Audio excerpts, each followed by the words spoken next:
Il est 23 heures à Abidjan. Madame, Monsieur, bonsoir. Tout de suite les titres de votre journal.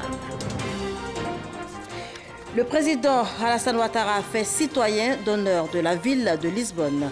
Au cours de sa visite d'État au Portugal, un dîner a été offert en l'honneur du chef de l'État ivoirien. Conférence de presse ce matin du ministre de l'Éducation nationale, Kandia Camara. Conférence qui fait suite aux manifestations de la journée d'hier qui avaient paralysé l'activité dans la commune de Cocody. Manifestation contre les frais annexes aux inscriptions. Depuis au Niger, au moins 50 morts dans les inondations provoquées par les pluies torrentielles qui s'abattent depuis le mois de juin sur le pays. Plus de 100 000 personnes sinistrées. Les intempéries ont fait d'importants dégâts matériels, principalement à Niamey, la capitale. Et je vous le disais tantôt, le président Alassane Ouattara fait citoyen d'honneur de la ville de Lisbonne. Au cours de sa visite d'État au Portugal, le président de la République, le chef de l'État ivoirien, a eu droit à un dîner offert en son honneur. On en parle avec Viviane Haïma. Le lendemain de son arrivée dans la capitale portugaise, le président de la République, Alassane Ouattara, était reçu à la mairie de Lisbonne. Après les honneurs militaires qui lui ont été rendus, le chef de l'État ivoirien devait recevoir dans la salle de cérémonie au riche décor d'époque les mots de bienvenue du premier magistrat de la ville, le maire Fernando Medina. Il a salué cette première visite d'un chef d'État ivoirien au Portugal, rappelant le lien historique qui lie son pays à la Côte d'Ivoire, dans la mesure où les premiers Européens à mettre pied sur la côte ivoirienne furent des Portugais. Puis il a remis officiellement les clés de la ville au président de la République Alassane Ouattara, faisant de lui citoyen d'honneur de la ville de Lisbonne.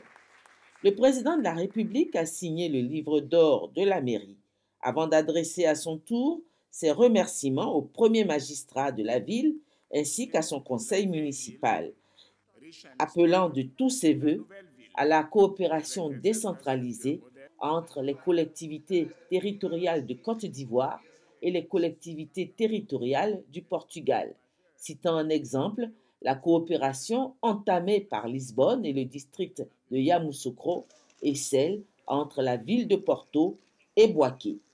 Dans la soirée, à l'occasion du dîner officiel organisé en son honneur ainsi que son épouse au palais de Ajuda, le chef de l'État ivoirien, le président Alassane Ouattara, a réaffirmé une nouvelle fois sa volonté d'approfondir la relation séculaire qui unit le Portugal et la Côte d'Ivoire. Les relations entre nos deux pays sont anciennes et séculaires. En effet, les premiers Européens à fouler notre terre furent les navigateurs portugais, longeant les côtes africaines à la recherche de la route des Indes. Ils lui donnèrent le nom de Costa de Marfrig, en français Côte d'Ivoire.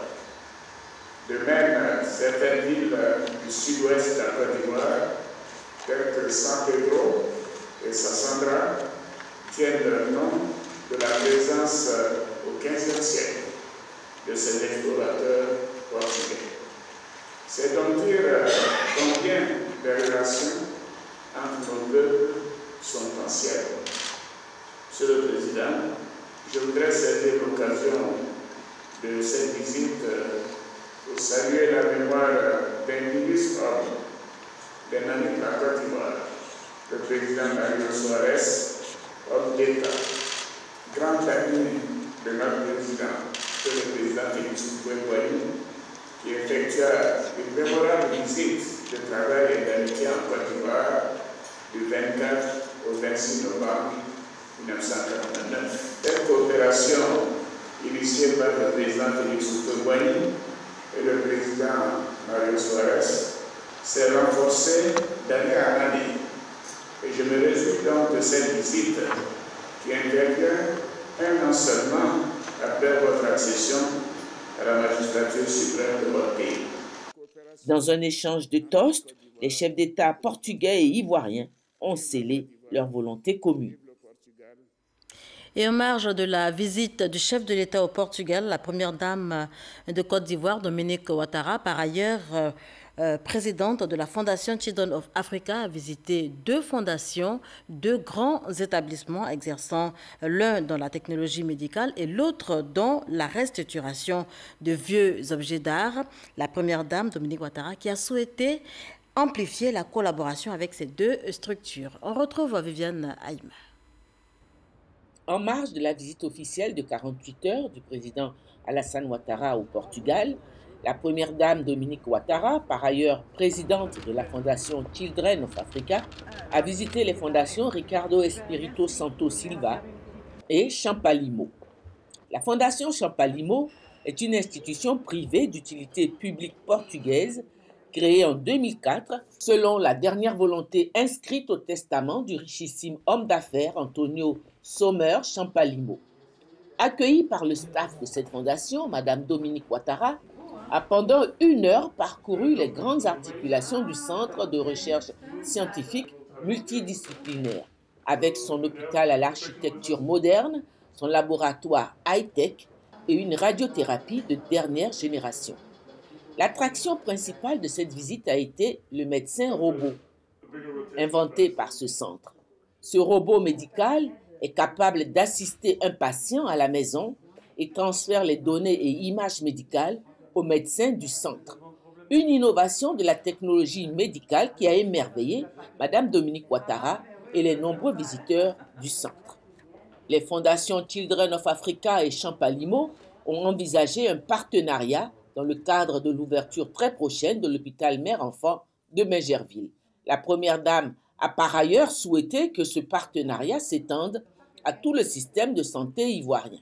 Au niveau de la Fondation, nous espérons avoir une coopération. Nous en avons parlé avec Madame la directrice, non seulement au niveau de l'hôpital, mais je pense aussi au niveau de la Côte d'Ivoire, parce que les personnes qui sont malades du cancer pourront être ici soignées de façon très très efficace et peut-être dans de meilleures conditions qu'ailleurs. La Fondation Ricardo Espírito Santo Silva, que la première dame a visité le mardi 12 septembre en compagnie des ministres de la Culture de Côte d'Ivoire et du Portugal, cette fondation œuvre pour la promotion de l'artisanat et la restauration des œuvres anciennes.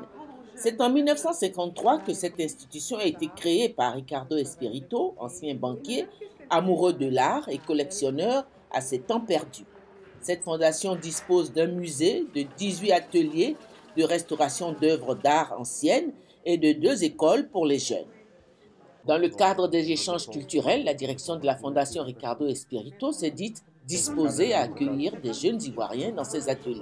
J'ai été particulièrement impressionnée par le travail qui est effectué ici. C'est un travail qui aujourd'hui malheureusement se perd, un très beau travail d'artisanat dans plusieurs domaines, dans le domaine de l'orfèvrerie, dans le domaine du bois, dans le domaine du textile, dans le domaine de la marqueterie. Et je pense que la Côte d'Ivoire a beaucoup à apprendre et on a pensé, avec messieurs les ministres, à peut-être faire des échanges entre nos écoles. Pour ses actions de bienfaisance en Afrique, la première dame Dominique Ouattara a été faite Grand Croix de l'Ordre du Mérite de la République du Portugal par le président de la République portugaise. Le vice-président de la République, Daniel Kablan-Duncan, a lui procédé mercredi, ici même à Abidjan, à l'ouverture du forum intitulé Banking on Tomorrow. Il est question à ce forum de création de marchés et d'investissements non risqués dans les États fragiles et affectés par les conflits. On en parle avec Mama Traoré et Abiba Dambélé-Saoui. Un pays est dit fragile lorsqu'il présente des risques plus élevés d'être vulnérable à des crises majeures. Une situation à même de compromettre sa stabilité et sa marche vers le développement. En 2016, la Société financière internationale dénombrait 22 États fragiles sur les 48 que compte l'Afrique subsaharienne. Il s'agit de régler les plus grands défis et se demander est-ce que les solutions privées sont viables. Si tel n'est pas le cas, il faut avoir des réformes réglementaires ou peut-être mixer le financement public-privé. Ce n'est que lorsque toutes ces possibilités sont épuisées qu'on devrait voir le financement public. Réfléchir à comment sortir les États fragiles de leur situation C'est le sens du forum ouvert ce mercredi par le vice-président Daniel Kablan-Duncan, co-organisé par la Société financière internationale SFI et le célèbre quotidien britannique Financial Times. Ce forum vise à mobiliser plus de capitaux privés pour remettre en marche les économies en déclin. Une démarche expérimentée avec succès par le Rwanda et la Côte d'Ivoire. La question du financement de l'économie dans les États fragiles ou affectés par des crises n'est pas un défi qui peut être relevé de façon isolée par chaque acteur économique. À ce titre, les gouvernements, les partenaires techniques et financiers et le secteur privé sont appelés, avec le soutien du secteur financier et des partenaires de développement, à unir leurs efforts à travers notamment la multiplication des partenariats publics-privés mutuellement avantageux. L'accompagnement du secteur financier et des partenaires doit être plus conséquent avec une juste appréciation des risques et des critères donc de concessionnalité. Pour les États fragiles affectés par les crises, il faut passer à l'action pour écrire les nouvelles pages des politiques de développement efficaces et plus résilientes. Passer à l'action, car il y a urgence.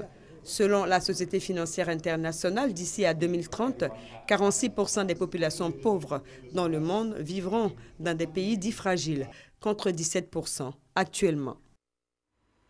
Et le chef du gouvernement, Amadou Gon Coulibaly, est en ce moment à Londres, ce depuis hier mercredi. Il y a dans le cadre du 2e forum économique sur le commerce et l'investissement, forum qui s'ouvre officiellement demain, vendredi. En marge de l'événement, le Premier ministre multiplie les audiences. Alexis Ouadraogo.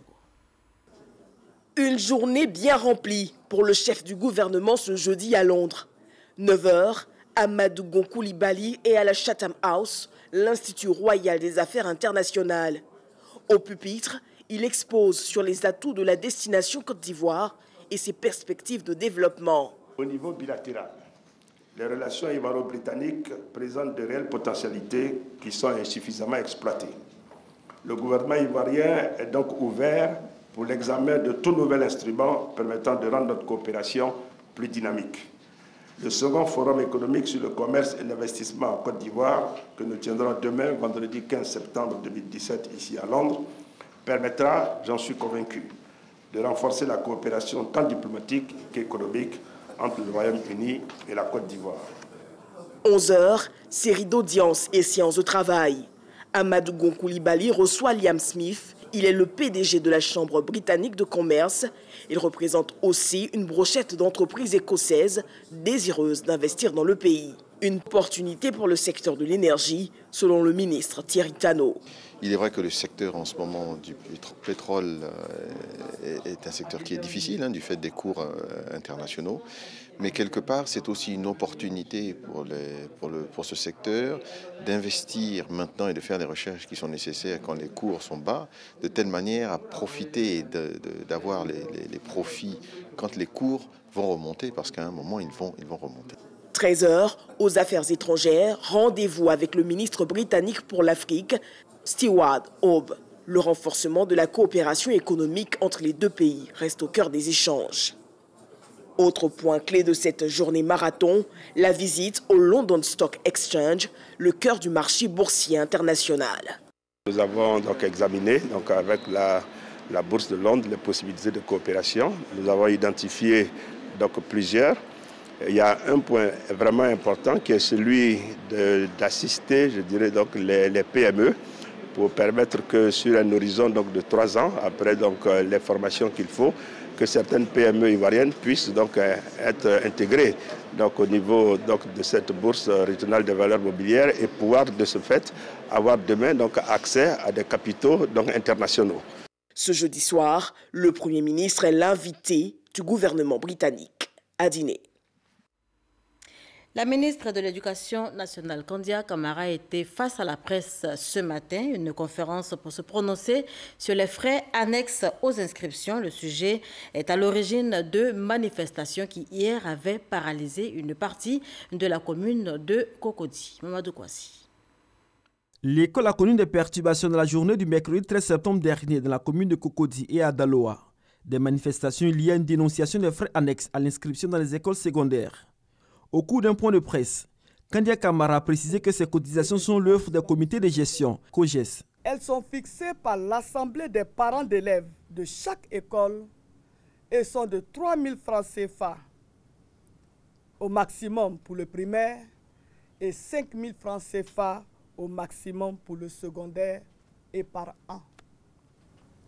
Elles sont soumises à la validation préalable des directeurs régionaux. Toutefois, des cotisations exceptionnelles dont le montant excède les taux précités peuvent être décidées par l'Assemblée des parents d'élèves en fonction des nécessités de chaque école ou établissement. Les motivations de la dépense ainsi que les devis doivent être préalablement soumis à l'appréciation de la hiérarchie. S'agissant des frais d'inscription, la ministre rassure. Depuis la rentrée scolaire 2011-2012, en Côte d'Ivoire, les inscriptions se font en ligne dans les établissements secondaires et les frais s'élèvent à 5 000 francs CFA, la carte d'identité scolaire revenant à 1 000 francs CFA, soit 6 000 francs CFA au total par an. En comparaison avec certains pays africains voisins, le montant des frais d'inscription dans le secondaire public oscille entre 10 000 et 25 000 francs CFA selon les réalités régionales. Au primaire, les inscriptions restent gratuites et cette réalité est vérifiable partout. La ministre a également signifié que ces cotisations demandées par les COGES ne doivent pas comporter de frais d'établement ni de papier RAM. Par ailleurs, Kandia Camara annonce des mesures judiciaires contre tous ceux qui menacent le bon déroulement des cours. Aussi, ai-je pris toutes les dispositions en vigueur pour porter plainte nominativement contre tout individu qui pose des actes allant dans le sens de perturber le fonctionnement normal des écoles et des établissements secondaires. D'ailleurs, le ministère de l'Éducation nationale, de l'enseignement technique et de la formation professionnelle engage des poursuites judiciaires à l'encontre de M. Assi Fulgence Assi, secrétaire général de la FESI, à la suite des casses perpétrées dans certains établissements. Je réitère que la FESI et tout autre syndicat sont formellement interdits dans toutes les écoles primaires et secondaires de Côte d'Ivoire. Ces mouvements corporatistes n'ont donc pas à s'immiscer dans la gestion des établissements qui ne les concernent nullement. Il faut rappeler qu'après les manifestations de la journée du mercredi 13 septembre dernier, les cours ont véritablement repris dans l'ensemble des écoles du pays. Au ministère de l'Enseignement supérieur, la préoccupation est la même, amélioration des conditions de vie et de travail des étudiants. Pour ce faire, la ministre Ly Ramata Bakayoko est en visite ce matin dans les résidences universitaires du campus de Cocody et également de la cité Mermoz. Et cela pour s'imprégner des réalités sur le terrain. Ami Sissoko nous y conduit. Je suis en master de géographie. La proximité pour s'imprégner des réalités des étudiants. Le ministre Ly Ramata Bakayoko visite le campus de Cocody et la cité Mermoz. L'une des priorités du ministre de l'Enseignement supérieur et de la Recherche scientifique, améliorer les conditions de vie et de travail des étudiants. C'est une grâce même pour moi d'avoir une chambre parce qu'il y a tellement de demandes, il y a tellement de personnes qui postulent, mais il y en a peu qui sont retenues. On regarde si tu es régulièrement inscrite, si tu valides régulièrement tes crédits, tes unités de valeur. Je suis dans la commune de Port-Boué. Je faisais les allers-retours, ça me fatiguait, je n'arrivais pas à trop bosser. Maintenant, l'université étant tout près, ça m'arrange. Plusieurs bâtiments visités. Les choses ici ont changé. Le campus se met à l'heure du numérique. Le bâtiment TS au campus ancien est désormais bien sécurisé. Seule l'empreinte digitale permet de franchir le portail. Ce bâtiment sécurisé est destiné à l'accueil des étudiants ivoiriens et étrangers en mobilité. Les étudiants qui viennent de Boaké pour leur stage de médecine doivent pouvoir être logés pour 2-3 mois pour faire leur stage et retourner à leur base, au lieu d'aller louer des chambres à l'extérieur. Ici règne une belle ambiance. Nous sommes au restaurant de la cité Mermoz. Les étudiants retrouvent avec joie cet espace resté longtemps fermé. Le ministre n'a pas résisté à l'envie de partager leur repas. Environ 4000 plats sortent de cette cuisine par jour. Le plat subventionné par l'État va seulement coûter 200 francs à l'étudiant. Quand on descend pour acheter la nourriture, c'est un peu difficile. Il faut avoir au moins 500. Maintenant, grâce au restaurant, avec 200 francs, c'est déjà suffisant. La qualité du plat, c'est comme si c'était à la maison, quoi. 5 942 lits sont à la disposition des étudiants dans les 10 résidences universitaires réhabilitées sur 19, soit près de 60% de la capacité totale des résidences. Pour lire Ramata Bakayoko, tout est mis en œuvre pour atteindre les 100%. Le Premier ministre a mis en place un programme de réhabilitation de ces cités qui va s'étendre sur 2018 et 2019. Et déjà, fin 2018, nous aurons un certain nombre de cités qui seront réhabilitées et mises à la disposition des étudiants. Et aussi, nous avons vu que le restaurant est vraiment très bien tenu.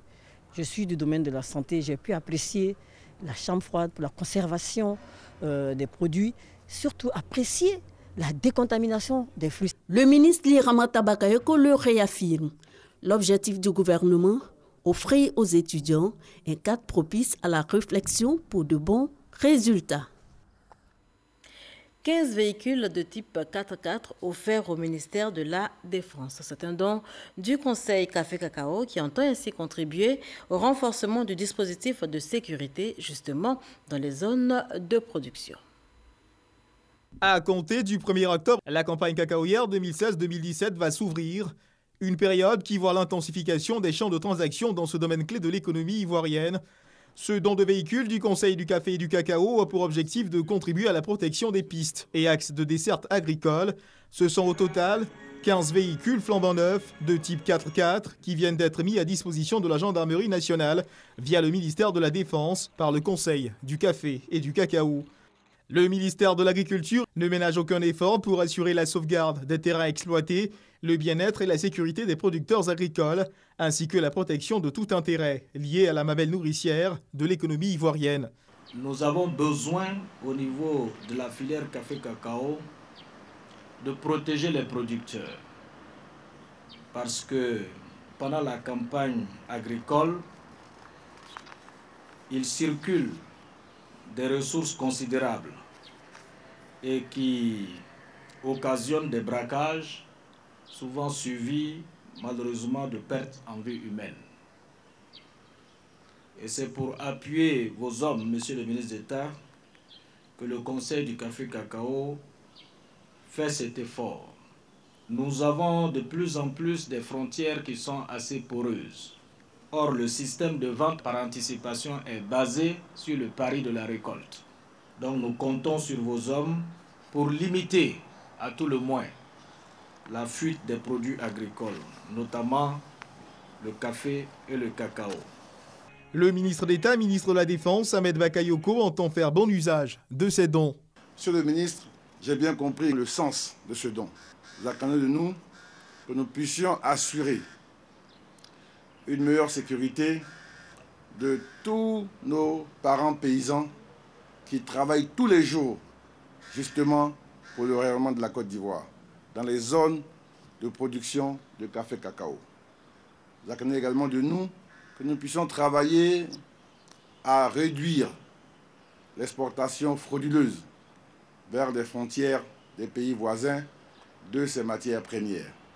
Donc nous avons compris le message et avec le commandant supérieur de la gendarmerie, je vais prendre l'engagement de faire notre part pour améliorer cette filière, au moins du point de vue de la sécurité. Le type de véhicule offert allie performance, robustesse et sobriété.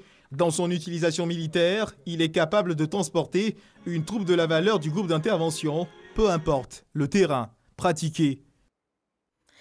Et le reportage est signé Herman Guivet, avec qui on reste pour évoquer cette fois cette rumeur d'incendie ce matin à l'immeuble Siam, au plateau. En fait, il n'en était rien. Le constat de notre équipe de reportage sur place. Regardez. Les couloirs de l'immeuble Siam seraient visités par un incendie. Voici la folle rumeur qui a commencé de circuler ce matin dans la capitale économique.